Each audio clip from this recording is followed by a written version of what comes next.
Hi, I'm Leo. Hi, I'm Sam. We wanted to enable people to brew without having to hover over their stove. We also wanted to simplify the brewing process, and that's why we developed bieree. We'll show you 4 simple steps in which bieree makes brewing easier: mashing, boiling, cooling, and fermenting. We are developing bieree for you so that you can enjoy better brew. Thanks for your support. Thank you for your support. Okay, so what we're going to show you here is the first process in the brewing process. What we've got here is some water that's getting hot on the stove. We've got some grains here.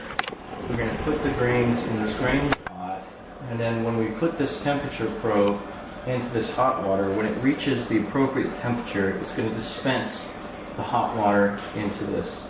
So as you can see here, there's a filter at the bottom of this pot, and there's a pump that would send the water over here. These are the grains.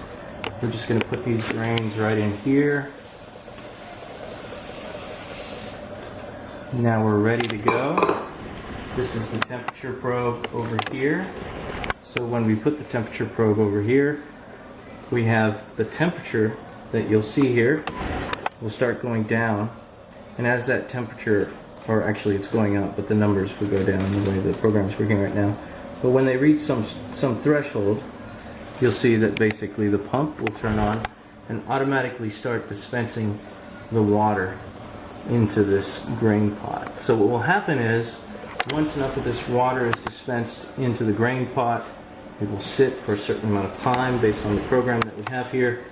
Then the water will be recirculated between the 2 pots and finally dispensed into this pot for boiling. Cool. So what we're showing here is the second step in the process, which is actually the recirculation of the water through the grains after the mash. This is called sparging. And you can see basically water is coming from this pot here into this pot over here, being pulled out of the bottom through the mash tun or filter and recirculated back here. This will be the beer that will actually boil and then cool in the next phase.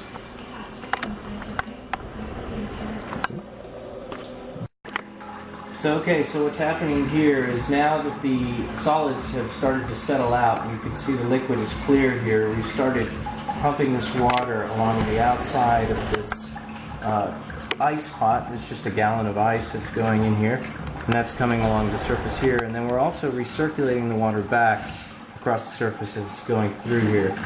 And as you can see, the temperature is changing as it's going through here. These are the updates on the temperature. So this will automatically cool your work down to less than 125 degrees, and then eventually down to less than 80 degrees, and enable you then to throw your yeast in there after you aerate it.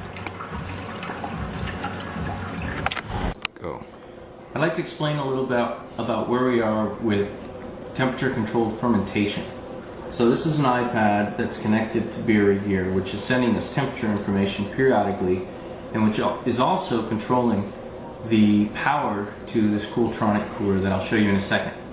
Right now, let me explain a little bit about what's going on. Basically, we have a 12-volt battery that's being used to power the Cooltronics, and this adapter enables us to not have to cut any wires. You could use a standard laptop 12-volt 5-amp power supply to do this. You don't have to use a battery. It just happens to be power efficient and thermoelectric, so we can do things this way. If you want to look to see what's inside of the Cooltronic here, basically we have a 4-gallon fermentation pot and the temperature probe. So the temperature probe over here is taking the readings, and based on those readings is turning this thing on and off to maintain it at the cooler fermentation temperatures that we need for lager beer.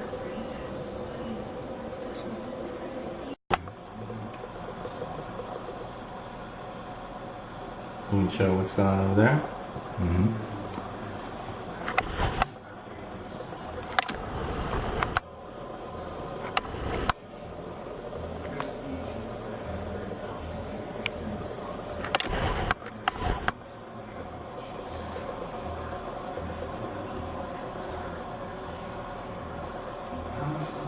Okay, so next time when you hit the return, you tell me, okay? Well, you don't have to show what I'm doing over here. Just show what's going on over there. But just show that it's periodically. Well, I have showed that in the video already. I want to have this part, to Okay. actually hitting the return. It's gonna a better explanation, okay? And we're gonna connect here. The bubble actually going away. There we go. It's 2 minutes already. Should I kill it?